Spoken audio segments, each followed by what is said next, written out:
So my biggest issue with prop firms is that they're so cheap. Like, and I think people don't think about it because they spend like $50 here and there on a couple months or $50 a month, whatever. They fail to challenge another $50. They don't actually care about the money they're losing. So they don't treat it like a real account. Like the big thing for me is when I first started, I was losing like real money, like real funds that I made from working like thousands and thousands of dollars because prop firms were a thing.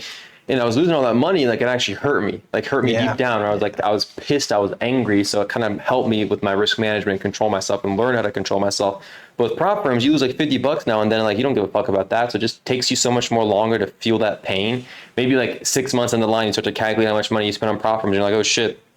And eventually. Yeah, that's but it's kind of a learning curve that you would give someone because you have to fail to actually win. Eventually, you're gonna fail and find out the right kind of way to go about it. I think you didn't really have problems when you were starting out, but these people have these things, and I think they're not gonna realize that until they fail, and that's how you basically learn. It's like, oh shit, I'm spending $50 a month, right? Probably cheaper than that too. There's some accounts, prop firm accounts that are cheaper than that. I'm spending like $50 a month, maybe $40 a month, and I'm failing accounts, in and out, every month until you get about a year and you're losing like $1,000 or more on prop firm accounts, and that's gonna hit. You're gonna look at it, unless you're an idiot. But eventually, if you're smart enough, you're gonna look at it and see I'm accumulating losses over and out because I'm not really following the right strategy. I'm just revenge trading all the time. I'm not really looking at the trades how I'm supposed to look at it specifically. I'm not picking my trades the right way. I'm not being selective with that kind of stuff. I think that all applies. Yeah, it applies with prop firms. It applies with real accounts. It comes together. That's the issue I have with prop firms, though, is that you don't care about the amount of money, so it'll take you so much more longer to feel that pain, basically, than it would have you feel that pain with the live account, which is essential to move forward. Like you need to feel that pain of how much it sucks losing money, so you don't do it again. Sometimes people learn the hard way, right? You have to learn the hardest way. Sometimes people don't give a fuck until they have some fucked up shit happen to them.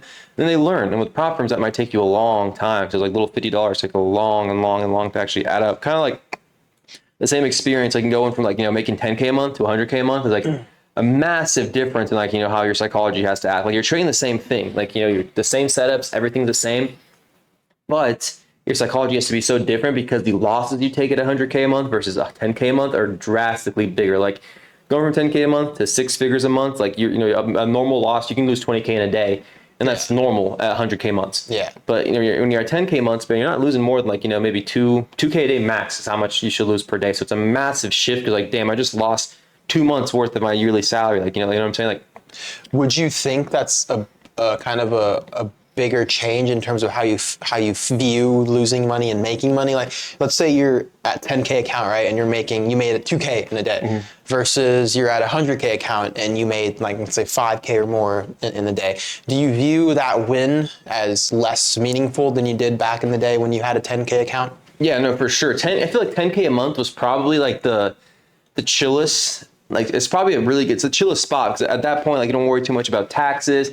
You don't have to do that many bills. You're 10K a month is a comfortable spot because you keep all that. The taxes aren't crazy. The write-offs you have can actually make up for only 10K a month. So you have enough write-offs, so it's you're not paying many taxes. Sure. And so it's a comfortable spot. And losing the losses you make are so small. Israel is such a comfortable area to be in. You could pay rent. You could buy your food and go shopping. You can go to dinner anywhere the fuck you want. You do 100K a month, the taxes go fucking crazy. The losses hit you a lot harder because now you're losing 2 months of what you used to make. But for me, the biggest thing was just removing the money from the equation and thinking about the process. Because when I first switched over to do bigger size and they went up to 100K a month, my first couple months sucked because I was so scared. I was so hesitant in taking trades. I barely took any trades. I was so scared. It's like the process. I hate when people say this all the time. It's how you view it, right? People say oh, it's the process about it. Fuck the process. If you're not actually doing the process the right way, then what's the point, right? You're thinking, oh, it's the process, but eventually you're going to figure out that there's many mistakes you're going to make no matter what process you have, and it's all about finding the correct way to go about it. But I don't even think, even if you have a mentor, even if you have a teacher guiding you along the way, you're not going to. I don't think you're gonna make it a smooth transition all the way to becoming profitable, just with having. Yeah, or it might take you longer. But even trading, having someone to trade, the thing I had you, but having a friend to trade with, it makes it 10 times easier. Exactly, that's what. Yeah. You have someone you're accountable to. If you lost your account, I would know because we were trading together so often. You lost your account, you wouldn't just put that shit bury it deep. Nobody would know. I would know. that kind of like, embarrassment that you would have, like having to tell me you lost your account or you were stupid, you blew your account, did something you weren't going to do, helped you be accountable. And I think that's the number one thing most people are missing is just accountability. Yeah. Like you're not held accountable to nobody but yourself. So if you fuck up, like nobody's going to know. You have no shame. You have no guilt. Like you don't give a fuck about what you do. Like So many times. How many times have we blown accounts? Yeah. And mostly you, because you did when you were starting out, especially dude, before so me. Like there's so real many money times, accounts. yeah. And it was just me saying, like, dude, you're not doing the right thing. You're not following the process. But this was before I started trading for real, because he did it first. And when I was trading for real, that's when I realized, oh shit, this is harder than I thought it was. It's like I'm going not from account gambling. to account. Yeah, I'm taking. I didn't really do day trading like that. I did swing trading, and at the end of the day, I had. It might have been longer where I blew the account because I was swing trading, but I still, it was kind of more of a hit than it would be day trading, because it was so far out that that's like the drawback of swing trading. It's so far out that you're going to lose trades in like 3 days instead of 1 day, and you have to much feel the pressure on it. pain. Yeah. Feel the pain of spending 3 days to lose it all. But that's the point. Having like you said, having a friend or Someone to trade with. someone to hold you accountable is the best way to go about it, because you're going to lose a lot of trades. You're going to do stupid things. But if you have someone calling you out on it, Yeah, you have someone to report to, like someone that was going to know if you fuck up. Like, not even report, like someone who knows. If you fuck up, they're going to know. Guaranteed. Like, so that's why communities are so important. Trading with friends are so important. Anything like that.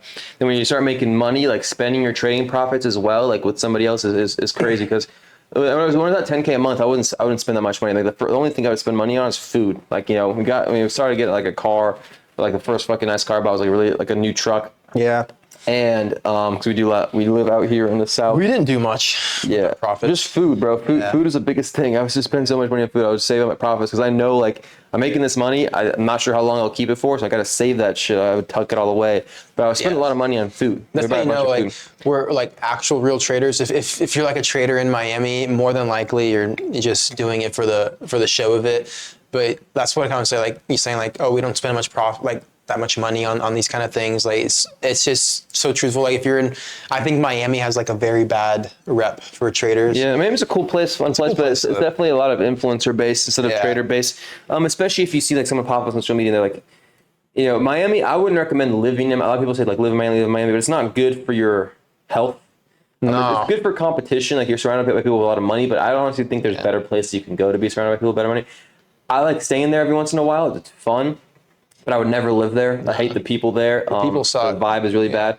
But like once we would get up to like those 100K months, like, and you would start spending actual money, like then, things are fun. Like my biggest purchase, I'm wearing this watch right now. RM was about $463,000 when I bought it. First one ever. I probably paid way much more than I should have paid for. But it's a special. It's like a 1 of 20, I think. So it's a special kind of watch. And we started splurging on nice things. Like the first thing I bought after like the whole COVID money we made was like a Ferrari 488 Spider. Beautiful fucking car. It's totaled it, but we don't talk about that. Car's gone. But it was my first kind of supercar I bought. Went straight to the Ferrari. If you are looking to get your first supercar, go for a Huracan. There's no way you should go for anything other than a Huracan. Yeah. They're honestly one of the most reliable cars I've ever had, ever driven, ever seen. It's never had a single issue. Always fucking starts up. I literally abuse it like crazy. I rev it like crazy, and it still has no issues. Best car ever. People hate on it, but my favorite car is like the Audi R8. Everybody has it. Yeah, everybody has a Huracan. Mine's the Audi R8. I love Audi R8. Yeah, it's the same engine as same V10 as the. They're cool cars. I honestly, Aston Martins are something I've been liking getting into recently. True, very true. There's so many cars you get out there that for the price, it's not really that bad. And I think people don't really realize I think when people make a lot of money, they get stupid with the money and they don't realize, oh, okay, maybe I'm not. Yeah. But when we were at 100K months, like we were getting stupid with money, we were spending a lot of shit, but you make mistakes and you learn from them, unfortunately. But I don't think, honestly, I don't regret anything I bought. Like, all my watches I have, we have APs, Pateks, we have Richard Mille, one Richard Mille, a lot of Rolexes. I love Rolexes. A lot of cars. Like we went through McLarens, Rolls Royces, G-Wagons, which we still have most of them. The fucking total Ferrari. Honestly, I don't even know if I want another Ferrari. It's like a brand new one, but not this I don't have that kind of relationship with them. Maybe at some point they'll invite me in. Future car Bugatti.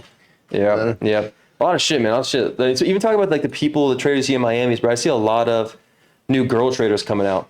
A fuck ton of them, dude. This is bullshit. I mean, I think you, especially you have a lot of like horny little kids that. You think girls or guys are better at trading?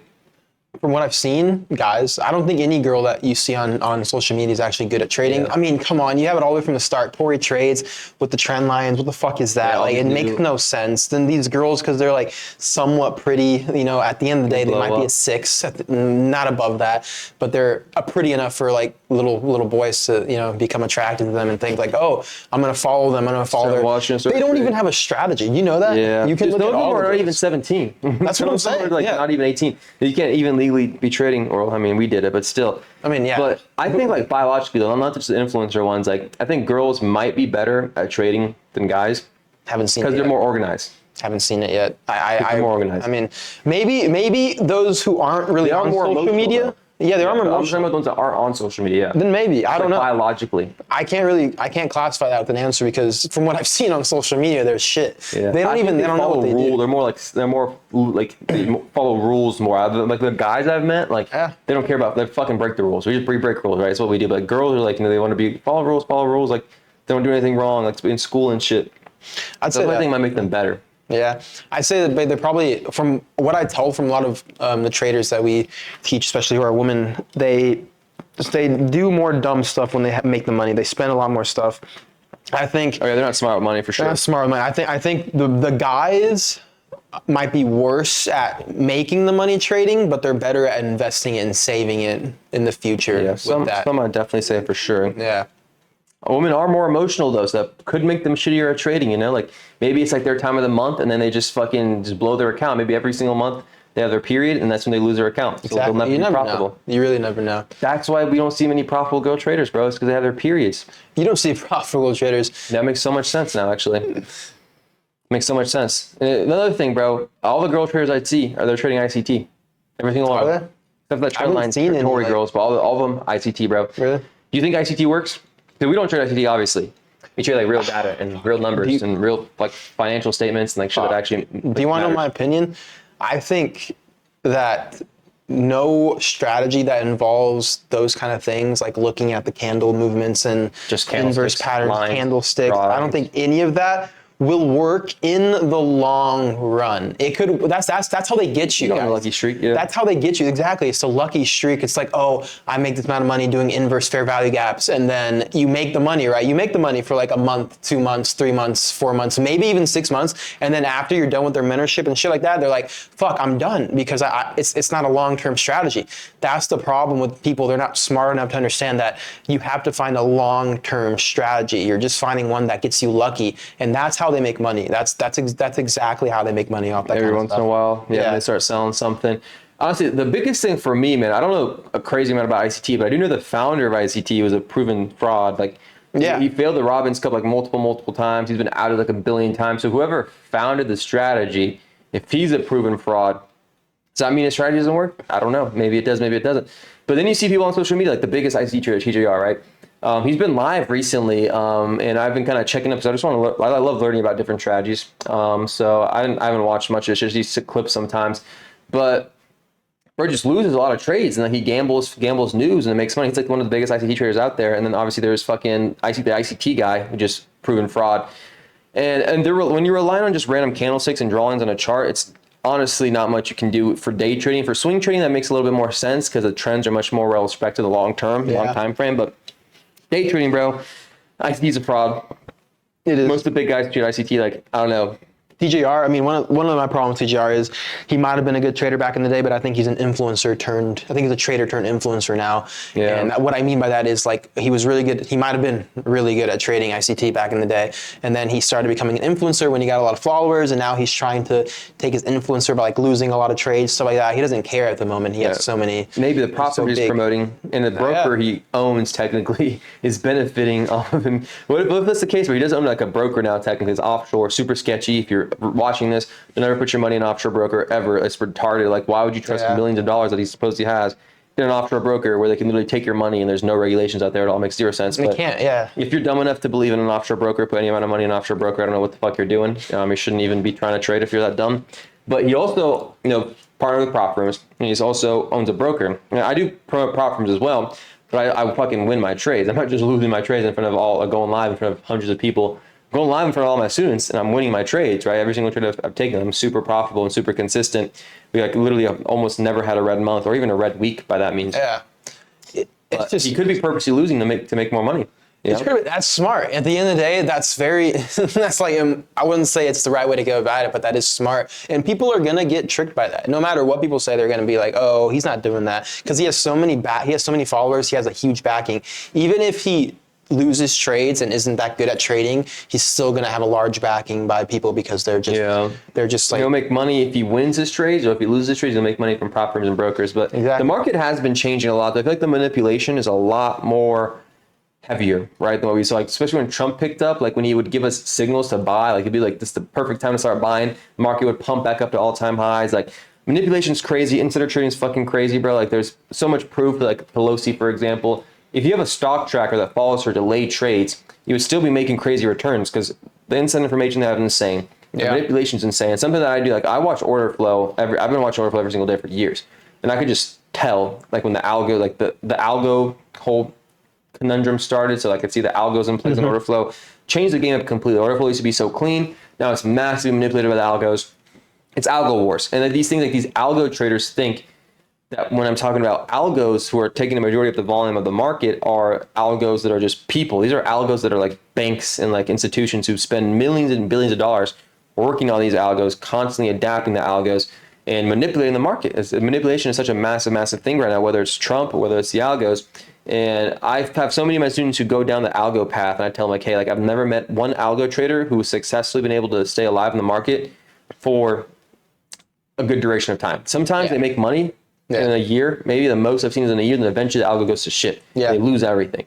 So it's very hard, and you can't compete against these fucking algos. You just can't. They're massive. Nah, it never works. No, that's why you always hear, like, you're always trying to improve your strategy. You're always trying to tweak it some way or another, because in the end, most strategies that involve these kind of things aren't always gonna work for the long run. Any strategy at the end of the day, unless you're looking at real-time market and anticipating the real-time market movements. If you're anticipating just candles or movements past history by looking at the previous chart history, you're not anticipating anything in the future, and that's the point. You're trying to see what's going on right at that moment, and that's why real-time market data matters so much when you're day trading, especially. Yeah, the indicators and that dumb stuff, but But I did want to ask, like, what would you think would be the best place to start living? Like, once you make money trading, like, let's go at like 10K and then at 100K a month. Let's say if you weren't a U.S. citizen. You weren't a U.S. citizen? Yeah, you don't have to pay U.S. taxes. You can pick anywhere in the world, and that's a place you pay taxes. Man, you got to go. I think the smartest option is to go to these like little islands that they have where there's literally no income tax, nothing like that, no corporate tax, no capital tax, things like that. I would say the best one that I know that because I'm still looking at, like, does it look nice? Is it pretty? You know, instead of like, I don't want to move to some retarded place. You know, I don't want to go to a communist place either. You know, I don't like Russia, but Cyprus is probably the prettiest island. 10K or 100K? I would say, honestly, it's not that expensive, but I would say comfortably, if you're not comfortably above 100K with capital, I would say, stick to cheaper, way cheaper places. Puerto Rico, if you're not a U.S. citizen, even if you are, though, Puerto Rico's a nice area. Cyprus, though, beautiful area, no income tax, nothing like that. Taxes. It's a cheap area as well, but it's pretty. Like Puerto Rico, any of these small islands. Dubai is another one where it's cheaper. It's cheaper especially if you live in America. If you are a U.S. citizen, which a lot of people, our followers are, I would say, Puerto Rico is the closest and the cheapest. Cyprus is another one. Dubai is pretty. I like pretty areas. I don't care for. Yeah, that's what I was about to say. Like, for the cheaper end, if you're at 10K a month consistently, Thailand, Bali, and Puerto Rico are good. Obviously, getting at 60 is more expensive, but we're just kind of negating the fact if you have like United States citizenship. So let's say Puerto Rico, Thailand, Bali, and then if you have money, I don't think there's any better place than Dubai by far. No. If you're at 100K a month, like Dubai, the taxes are great, the place is great, super safe, connections, so much shit to do. Like it's 100% probably my top place if you have a lot of money. Honestly, the reason we're not there is because there's no way we can get all our family to move to Dubai. Obviously, family is very important to us, and they just don't want to move to Dubai. That's the thing. We've been there. We've all been there. We take them all there. They just don't. They can't fit in there. It's such a different vibe, like what we're used to. Like we're from like the south suburbs of country. Like with this land, like this. It's like, just not. You just don't have that there, you know. And I mean, I understand. Makes Remember, sense. guys, yeah, family first. All right, you got to understand that. You got to think about. Yeah, I mean, we could move there, but being first. around your family that's Yeah. obviously not going to be around forever. No amount of money, nowhere in the world can make up for that. You could always go travel. Yeah, but being it around doesn't family- matter. That's the point. Freedom. As you have that money, it's for freedom. You Yeah. can live anywhere and you can travel anywhere you want. We don't care where we live. Like Yeah. that's why we live here. Like in I love the the suburbs. South, though. I love the deep South. So no place like it. Yeah. I've never been anywhere in the world. That reminds me of this place. It's got a special place in my heart for sure. Puerto Rico next though. Shitty taxes, though. Shitty place to live. Yeah. Yeah, but we got Puerto Rico set up. As soon as we have some more babies coming out in the way, the issue there is the hospitals, obviously, but Yeah. which are getting better. Yeah. But you should, even like you see people moving to all these places, you never really get jealous of any trader. Anybody you see on social media, bro, 'cause you never really know what the real story is. You never really know what they're going through. Never really know if their life is legit, if their life is real, if what you're seeing is the real story. And the thing is, the social media can just make you so depressed because you see all these people doing better than you, or at least you think they're doing better than you, but you never really know what the fuck's going on in their life. Envy is not a good thing in life. It doesn't do you any better.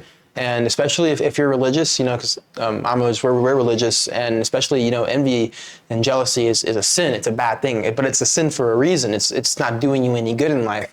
There's no reason to just be jealous of someone living their life and potentially being at a higher level than you, because at the end of the day, they could be going through so much more things than you know, and maybe they just got at that point, but their life is more miserable than yours at the end of the day. You don't know that.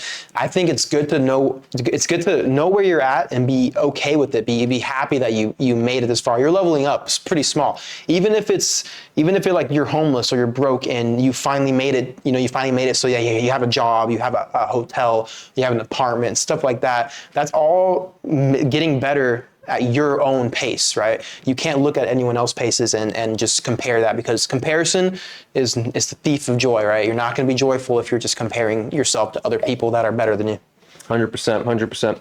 Now, to wrap it up, you got to call out not the worst, but the biggest scam trader in the industry. You got to call one person out. I have one person on my mind. The biggest scam trader? Yeah. I'll go first. Yeah. My one by far, and I'm only calling this person out because I think I know. so many people don't believe you know who he is. Fucking trades by side. Yeah. Trades by side by far.